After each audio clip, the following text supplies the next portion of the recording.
We've got Raph Honigstein with us. Raph, are we being too hard on Jose Mourinho and Manchester United after this performance?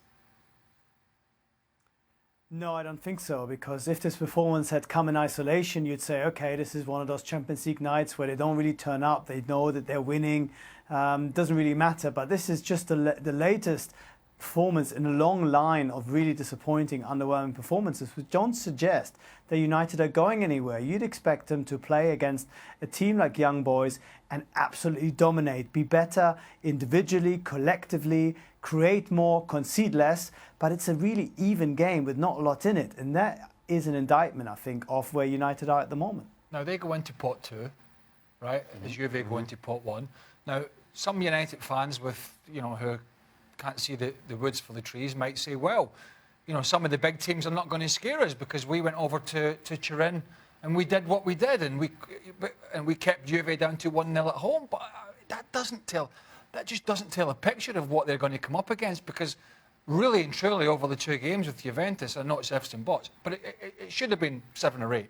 Absolutely should have been. So if they get a really informed team in the Champions League, and I'm thinking, we were talking earlier, even like a young team like Dortmund or something, who are playing great, they're not going to be able to keep up and play with that type of football. I'm not sure it takes a very good team to knock Manchester United out.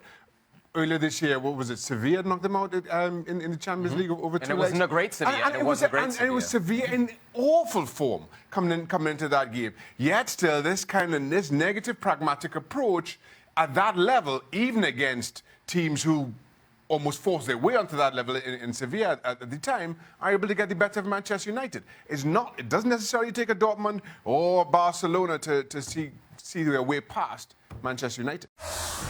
Well, I think there are 3 possible explanations, and they might not be mutually exclusive. 1 is coincidence, it just happens. 2 is complacency, certainly that affected them in the first game against Lyon. They were asleep. It could be fueled by their domestic infallibility, that they come to a game in Lyon against not the best team in France, thinking we will be fine. The 3rd reason is something I think that could be a bit more worrying, which is the way that Manchester City play is so demanding, is so risky, if you will, with so many people always being near to the ball and dominating deep in the offensive opposition half, that if they're not 100% on it, then in Europe, against top-class teams who are really good at exploiting space, they are vulnerable. We saw that last year. We saw it the year before against Monaco. We saw it throughout the Guardiola years, even at Barcelona when their away form was pretty poor. I think there's something in the way these teams play, that if they're 100% or 90%, they're unbeatable. But if they're just a little bit short, then especially in Europe against that type of caliber of opposition, they are a little bit fragile at the back. Bayern Munich, the big winners in Group B. Ajax as well, punching their ticket into the round of 16. Munich 5-1 winners over Benfica. Arjen Robben a brace, Robert Lewandowski a brace, Frank Ribery on the score. Just like the old days. So, Raph, what does this mean? Is Niko Kovacs off the hot seat? Arsene Wenger can, chill on the beach for another couple of weeks, or what? I never fully believed in the Arsene Wenger stories, to be honest with you. But Niko Kovacs was on the brink. That much is true. The board even saw fit to talk to some of the players before the game, saying you really need to pull yourself together. This is a big game. You have to perform. The performance and the result gives everyone a lot of breathing space, quietens the discussion. But Hassan Salihamidzic, the sporting director, just a few minutes ago came out in the media in the mix zone and said, well, in the next game on Saturday, Niko Kovacs is our coach. Now, does that sound to you like a job guarantee, or a club being really convinced and a manager when they have to say, actually, next game he's still on the bench?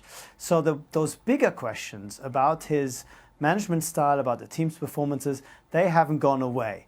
The only thing that it does right now is that it doesn't make his dismissal immediate or force Bayern into the decision that they really don't want to take, because all this Arsene Wenger stuff is just a debate about what do Bayern if they have to pull the trigger. They don't want to pull the trigger. They want to somehow see out the season.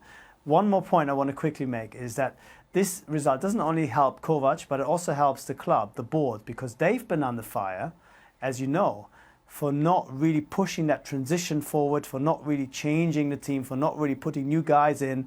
But when you have Arjen Robben and Ribery and Lewandowski coming up with the goods tonight, it makes it easier for them to say, you see, what have you been talking about? We knew that this was going to be fine all along. So it just gives everyone a bit of time to assess. But I think in the final assessment, Kovacs still has a lot of things to worry about.